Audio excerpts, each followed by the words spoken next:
warahmatullahi wabarakatuh. Good morning, ladies and gentlemen.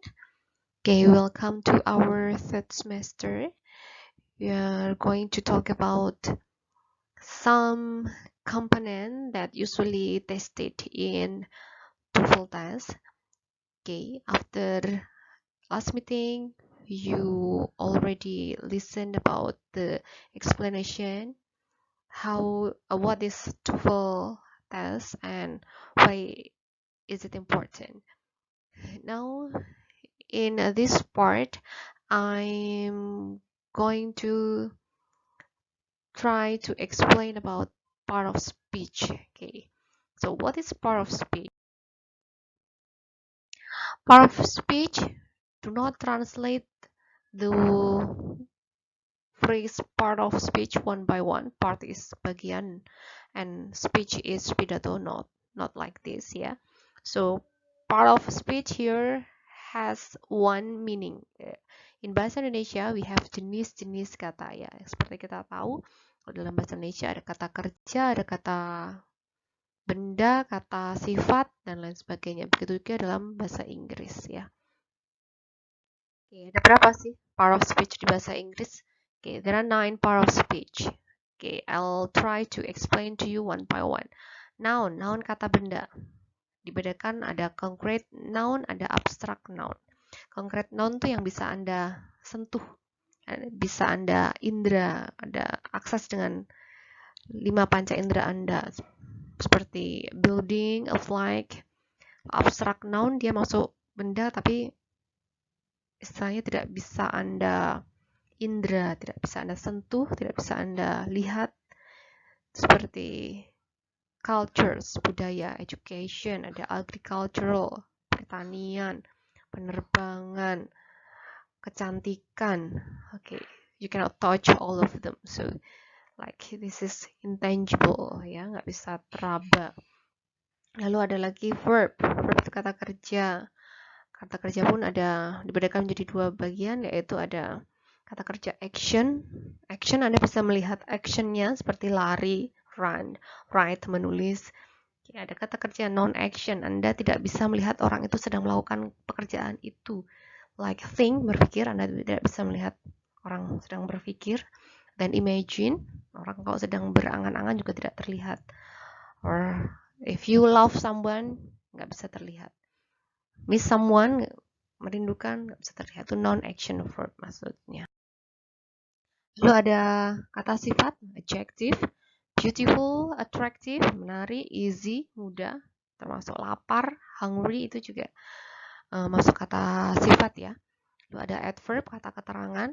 Kata keterangan itu ada macam-macam, keterangan waktu, keterangan cara, keterangan tempat, tapi di sini saya kasih contohnya yang keterangan cara, yaitu beautifully, beautiful, cantik, beautifully dengan cantik. Easy, mudah, easily dengan mudah. Well, dengan baik, ya. Dan pronoun, kata ganti. Misalkan Anda menyebut nama Bobby, Tom, kata gantinya berarti he. Bella, and then Michelle, kata gantinya she. And then binatang masuk it, benda masuk it, and then they, we, I, you. Lalu determiner itu ada kata tunjuk, ada the, and, that.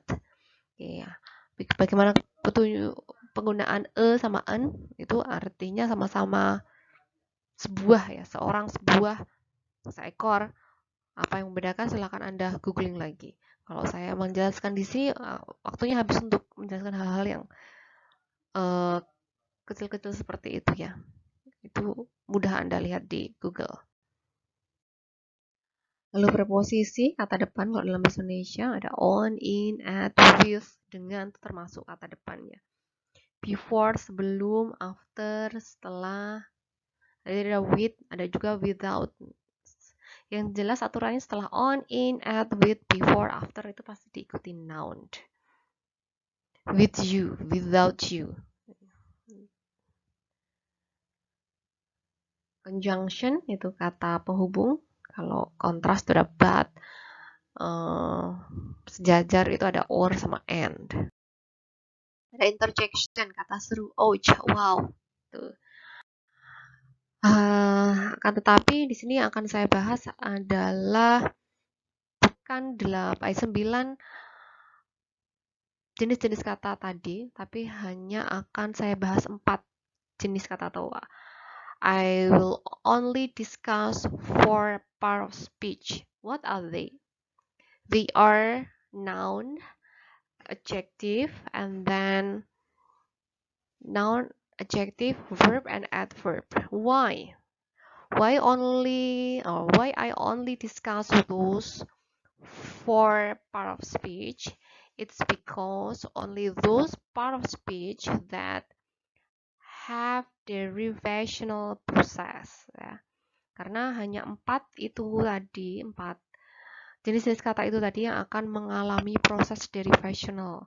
Apa sih itu proses derivational? Derivational process is the process of change among verb, noun, adjective, and adverb. Jadi nanti sebuah kata benda itu bisa berubah menjadi kata kerja. Kata kerja bisa sebaliknya menjadi kata benda bisa menjadi kata sifat, dan sebagainya hanya dengan penambahan imbuhan di belakangnya atau di depannya. Seperti kalau dalam bahasa Indonesia, cantik itu kata sifat, ya. Gadis yang cantik, ya. Berarti cantik itu kata sifat. Ketika kita mau menggunakannya sebagai kata benda, kita harus menambahkan imbuhan kesamaan di belakangnya, jadi kecantikan. Nanti kalau menjadi verb, itu berubah menjadi mempercantik.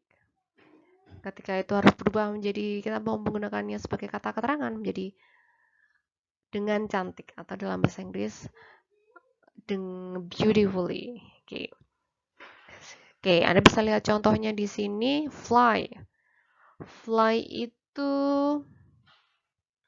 in bahasa Indonesia we have terbang. Oke. Lalu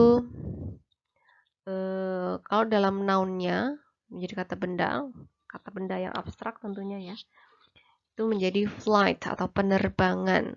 Oke. Kenapa sih derivational itu menjadi penting untuk diketahui? Ya, penting karena itu it is to determine the position whether it should be as a subject, object, after or before subject or object, and etc. Jadi itu akan menentukan posisi dia ada di mana.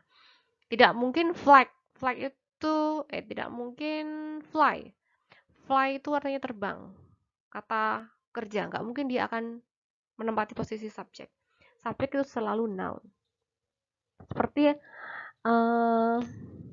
Anda kalau mau presentasi, saya sering melihat mahasiswa itu mengatakan kalau presentasi dalam bahasa Inggris, we will presentation, really? Saya akan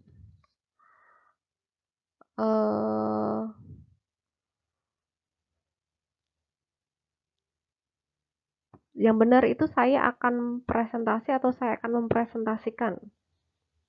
Harusnya kan saya akan mempresentasikan presentasi saya, ya.